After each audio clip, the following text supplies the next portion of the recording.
مولانا فضل الرحمان جو ہے اس وقت اصل کیسر کی رہائش گاہ سے باہر روانہ ہو چکے ہیں. لائیو مناظر ہم آپ کو دکھا رہے ہیں کہ مولانا فضل الرحمان کی ملاقات ہوئی ہے پاکستان تحریک انصاف کی وفد سے اور اب وہ واپس روانہ ہو چکے ہیں. یہ آپ دیکھ سکتے ہیں اصل کیسر کی رہائش گاہ ہے اور مولانا فضل الرحمان نے یہاں پر بات چیت کرتے ہوئے اب وہ یہاں سے روانہ ہو گئے ہیں.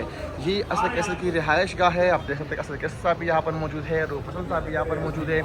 اس کے علاوہ دیگر جو بیرسٹر گوہر صاحب ہے وہ بھی یہاں پر موجود ہے اور ملاقات ہوئی ہے. ملاقات کے اندر کیا کچھ ہوا ہے اور تمام تفصیلات جو ہے وہ آپ تک شیئر کرتے رہیں گے. یہ جو ہے دیکھیے میں اس وقت اصل کیسر کی رہائش گاہ پر موجود ہوں. اب سے کچھ ہی دیر قبل یہاں پر بڑی ملاقات ہوئی. مولانا فضل الرحمان وفد حملہ یہاں پر آئے تھے. پاکستان تحریک انصاف کے رہنما بھی یہاں پر موجود تھے اور بڑی خبر یہ ہے کہ جو آئینی ترمیمی مسودہ ہے اس کو پاکستان تحریک انصاف اور جمعیت علماء اسلام نے مسترد کر دیا ہے. مولانا فضل الرحمان نے ملاقات کے بعد جاتے جاتے بڑی خبر دی ہے کہ آئینی ترمیم کے مسودے کو جمعیت علماء اسلام نے اور پاکستان تحریک انصاف نے مسترد کر دیا ہے. یعنی اب تک کی سب سے بڑی خبر ہے جو کہ اس ملاقات میں سامنے آئی ہے. اور ملاقات میں عمر ایوب موجود تھے, اس کے علاوہ بیرسٹر گوہر علی خان موجود تھے, اس کے علاوہ پاکستان تحریک انصاف کے ترجمان رؤوف حسن موجود تھے, جبکہ مولانا فضل الرحمان کے ہمراہ مفتی ابرار اور دیگر جو ہے وہ آئے تھے. تقریباً 1 گھنٹے سے زائد کی یہ ملاقات یہاں پر رہی. بظاہر طور پر تو مولانا فضل الرحمان کے اعزاز میں ظہرانہ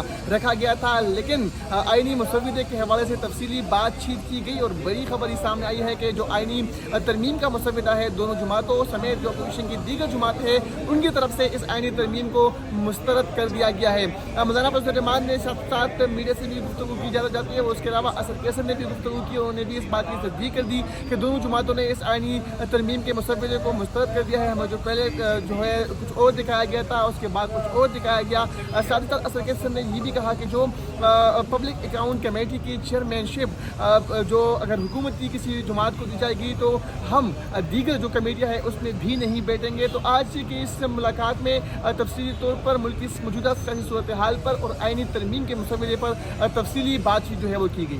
میڈیا سے بات کر رہی ہے رؤوف حسن صاحب بار بار آپ کو منع کر رہے ہیں. نہیں وہ میڈیا ایک منٹ رک جا. میں میڈیا سے بات کرنے سے منع نہیں کیا, مولانا صاحب نکلے چونکہ ہم نے تو پریس کانفرنس کا کچھ کہا نہیں تھا اس لیے, ادروائز ہمارا کوئی ایسا ارادہ نہیں ہے کہ مولانا نے کیا یقین دہانی کروائی ہے کہ آپ کے ساتھ کھڑے رہیں گے, کمنگ ڈیز میں کہا جا رہا ہے کوئی امینڈمنٹ لائی جائے گی. انشاءاللہ تعالی ہم اکٹھے ہوں گے. دیکھو ہم قوم اور ملک کے لیے سوچ رہے ہیں اور یہ آئین میں ترمیم کرنا بہت امپورٹنٹ ایشو ہے. ہم انشاءاللہ تعالی اکٹھے مولانا صاحب آج خود یہاں پر چل کے آئے ہیں, بہت بڑی ملاقات ہوئی ہے, تو آپ سمجھتے ہیں کہ آنے کی دعوت ہے, لوگ ایک دوسرے کی طرف جاتے رہتے ہیں. مولانا صاحب ہمارے عمران خان صاحب کا کوئی خاص پیغام ہے مولانا فضل الرحمان صاحب کے لیے؟ نہیں, وہی نیک خواہشات کا پیغام ہے. تو اگر مولانا ووٹ دے دیتے ہیں آئینی ترمیم کے حق میں پھر بھی نیک خواہشات رہیں گی یا پرانے القابات نیک خواہشات ہوتے ہیں؟ ہم نے کچھ بہتری کی طرف کوئی دباؤ کوئی پریشر تو نہیں ہے؟ نہیں کسی کے اوپر کوئی پریشر. دیکھو حالات ہوتے ہیں, ہر قسم کے پریشر آ جاتے ہیں. بلا آپ نے سب سے پہلے پاکستان کے عوام کو دیکھنا ہے, پاکستان کے قانون. کتنے ایم این ایز جو آپ تک آپ سے رابطے میں نہیں ہے ابھی تک؟ نہیں سارے, اب انشاءاللہ الحمدللہ اب سارے رابطے میں. بہت شکریہ.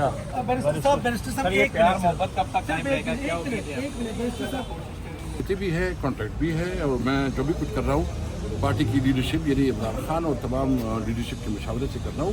اور میری ایک ہی اسائنمنٹ ہے کہ میں تمام پولیٹیکل پارٹیز کو اکٹھا کروں اور اس پہ جو ہے نا آپ دیکھیں گے ایک ہفتہ بعد کہ ہم دیگر سندھ کی جو پولیٹیکل پارٹیز ہے اس کو بھی اپروچ کر رہے ہیں, کیونکہ اس وقت جو ہے نا ملک میں امن آئین ماتل ہے اور یہ ہمارے آپ سب کی رسپانسبلٹی ہے کہ اس پہ اپنا کردار ادا کرے. اور آپ جو ہے نا آپ اس ملک کی شہری ہیں, آپ کی بھی بنیادی حقوق ہے. اگر کوئی ہمارے بنیادی حقوق پہ ڈاکہ ڈالے گا تو ہم سب پاکستانی قوم کو اس کے خلاف جو ہے اٹھنا پڑے گا. اچھا صاحب, جو آرٹیکلز آپ نے کہے تھے ابھی اس کو ذرا ایک مرتبہ ریپیٹ کر دیں, کون کون سے خطرناک آرٹیکل؟ دیکھو آرٹیکل 8 اور آرٹیکل 199 جس میں جو ہے نا بنیادی انسانی جو شہری حقوق ہے اس میں تقریباً وہ اس پہ مزید قدریں بڑھا رہے ہیں. اس کو مزید جو ہے نا اس کی جو ہمارے حقوق ہے اس کے اوپر جو ہے نا قدم بڑھتی جا رہی ہے. تو ہم نے ایسے قوم اس کا مقابلہ کر رہا ہے. ابھی ہم دیکھیں گے کہ جو ہمارے مختلف بارز ہیں اس کی کل میٹنگ ہو رہی ہے, اس کی ریکمنڈیشن بھی دیکھیں گے, اس کو بھی ساتھ جو ہے نا شامل کریں گے کہ جو ہمارے لیگل